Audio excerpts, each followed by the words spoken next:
Hello दोस्तों, मेरा नाम ज्योति है और आप देख रहे हैं ज्योति एक्सप्लेन्ड। आज हम जिस मूवी की कहानी सुनेंगे इसका नाम आर्केडियन है। ये मूवी 2024 में रिलीज हुई है। मूवी के आगाज में हम एक आदमी को भागते हुए देखते हैं। वो भागता भागता शहर से दूर आ जाता है और हम उसके पीछे सारे शहर को तबाहशुदा हालत में देखते हैं।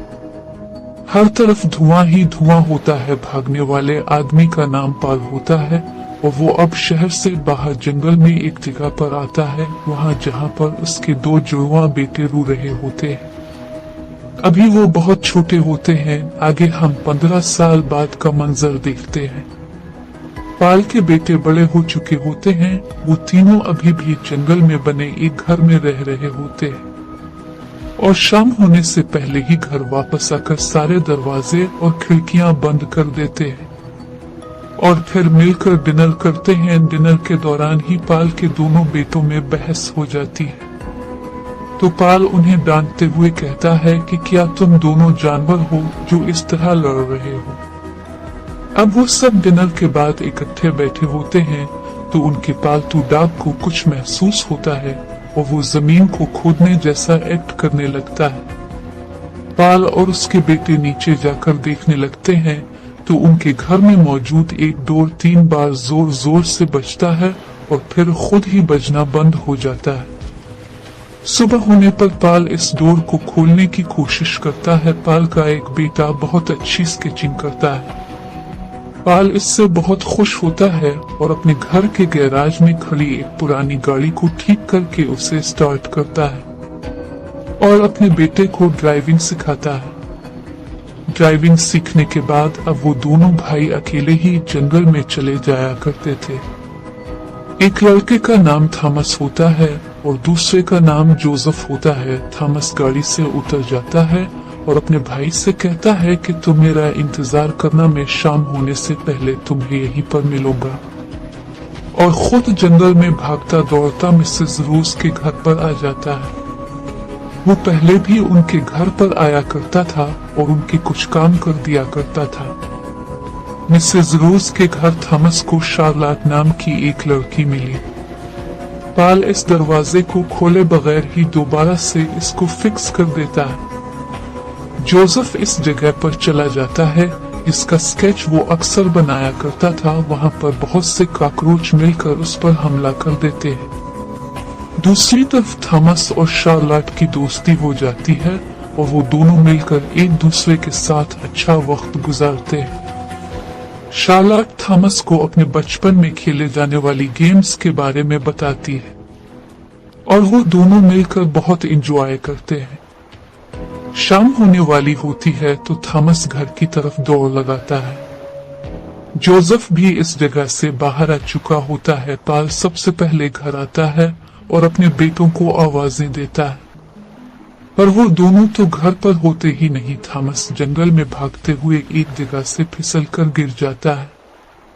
जोसेफ इसको तलाश करता है पर इसके न मिलने की वजह से वापस घर आ जाता है और अपने फादर से पूछता है कि क्या थॉमस घर आ चुका है। पाल कहता है कि नहीं और अपने पालतू डॉग को लेकर थॉमस को जंगल की तरफ तलाश करने के लिए निकल पड़ता है। बहुत मुश्किल से ही सही पर पाल अपने बेटे को ढूंढ ही लेता है। थॉमस एक खड्डे में गिर गया था। अब जोसेफ घर पर अकेला होता है और दरवाजे को लॉक कर लेता है। थॉमस और पाल कुछ वक्त जंगल में ही गुजारते हैं। जोसेफ कुर्सी पर बैठे बैठे ही सो जाता है। इसके सामने की दीवार से एक लंबा सा हाथ बाहर आता है और इसे छूने की कोशिश करता है। वो एक मॉन्स्टर होता है और जैसे ही वो जोसेफ के पास आने की कोशिश करता है, जोसेफ के हाथ में पकड़ी रस्सी लूज होती है और मॉन्स्टर पर एक पिंजरा आकर गिर जाता है। दूसरी तरफ पाल और थॉमस के बाहर जाने वाले रास्ते पर एक बड़ा पत्थर आकर गिर जाता है और वो दोनों इस खड्डे में फंस जाते हैं और वहां से निकलने की बहुत कोशिश करते हैं पर कुछ भी नहीं कर पाते। पाल बहुत जोर लगाकर इस चट्टान को हटाता है और जख्मी हो जाता है। सुबह होने पर जोसेफ गाड़ी लेकर अपने भाई और फादर को ढूंढने के लिए जाता है। इतने में थॉमस जख्मी पाल को इस खड्डे से बाहर लेकर आ रहा होता है तो जोसेफ उसकी मदद करता है और वो दोनों अपने फादर को मिलकर गाड़ी में डालते हैं और घर ले आते हैं। घर आकर थॉमस पाल की बैंडेज करता है तो जोसेफ इसे रात में होने वाले वाकये के बारे में बताता है और फिर अपने भाई को कमरे में बंद मूस्टर दिखाने के लिए ले जाता है और जब वो मूस्टर उन पर हमला करने की कोशिश करता है तो वो इसे मार डालते हैं और जोसेफ इसके कुछ बॉडी पार्ट्स को एक्सपेरिमेंट करने के लिए अपने पास रख लेता है। इसमें इस जैसे और भी कई कीड़ों के स्केच बनाकर दीवार पर लगा रखे होते हैं। थॉमस जोसेफ से कहता है कि हमारे फादर को प्रॉपर मेडिसिन और अच्छी केयर की जरूरत है और उसके लिए वो अपने फादर को गाड़ी में मिसेस रोज के घर ले आते हैं और उनसे मदद मांगते हैं। पर मिसेस रोज उन्हें कहती है कि माफ करना, हमारे पास वो मेडिसिन नहीं है जिससे तुम्हारे फादर ठीक हो सके। जोसेफ थॉमस से कहता है कि ये सब तुम्हारी वजह से हुआ है और वो दोनों भाई आपस में लड़ने लग जाते हैं। जोसेफ पाल को लेकर वापस चला जाता है और थॉमस मिसेस रोज के घर ही रुक जाता है। शार्लट थॉमस को तसल्ली देती है और इसे अपने बचपन के खिलौने दिखाती है। शार्लट का फादर इसके रूम में आता है और इसे वहां से जाने को कहता है क्योंकि इस रूम में थॉमस होता है, इसलिए वो शार्लट को यहाँ पर रहने नहीं देना चाहते। आगे हम जोसेफ को देखते हैं, वो पाल को लेकर घर आ जाता है। थॉमस मिसेस रोज के घर पर कुछ तलाश कर रहा होता है तो शार्लट वहां आ जाती है और थॉमस से पूछती है कि तुम यहाँ पर क्या कर रहे हो। वो शार्लट से कहता है कि मैं वो मेडिसिन तलाश कर रहा हूँ जिससे मेरे फादर ठीक हो सकते हैं, प्लीज तो मुझे वो मेडिसिन दे दो। तो मजबूर होकर शार्लट को वो मेडिसिन थॉमस को देनी पड़ती है क्योंकि ये पाल की जिंदगी का सवाल था। लेकिन जब थॉमस वो मेडिसिन लेकर जा रहा होता है तो पीछे से शार्लट का फादर इस पर पिस्तौल तान लेता है। थॉमस उसे कहता है कि मुझे ये मेडिसिन शार्लट ने दी है, पर वो थॉमस को पकड़कर बांध देते हैं और उसे मारने वाले होते हैं। तभी शार्लट के फादर की आंख खुल जाती है और जब वो खिड़की में से बाहर देखते हैं तो अचानक से रूम के अंदर मास्टर आता है और शार्लट के पेरेंट्स को मार डालता है। शार्लट भी उठ जाती है और अपने फादर और मॉम के रूम में जाकर देखती है तो उसे वो मास्टर नजर आता है। अब वो मास्टर इस जगह पर आ जाता है जहां थॉमस को बांध कर रखा गया होता है तो शार्लट वहां आकर थॉमस को बचाकर बाहर ले आती है। शार्लट का पूरा घर आग की लपेट में होता है। थॉमस और शार्लट वहां से भाग जाते हैं। थॉमस शार्लट के साथ अपने घर आ जाता है और बाहर से ही दरवाजा खोलने की कोशिश कर रहा होता है। जोसेफ डर जाता है पर जब वो थॉमस का हाथ देखता है तो खुद ही दरवाजा खोल देता है। थॉमस अपने साथ वो मेडिसिन भी लाया होता है जिससे पाल ठीक हो सकता था और जब पाल वो मेडिसिन खाता है तो होश में आने लगता है।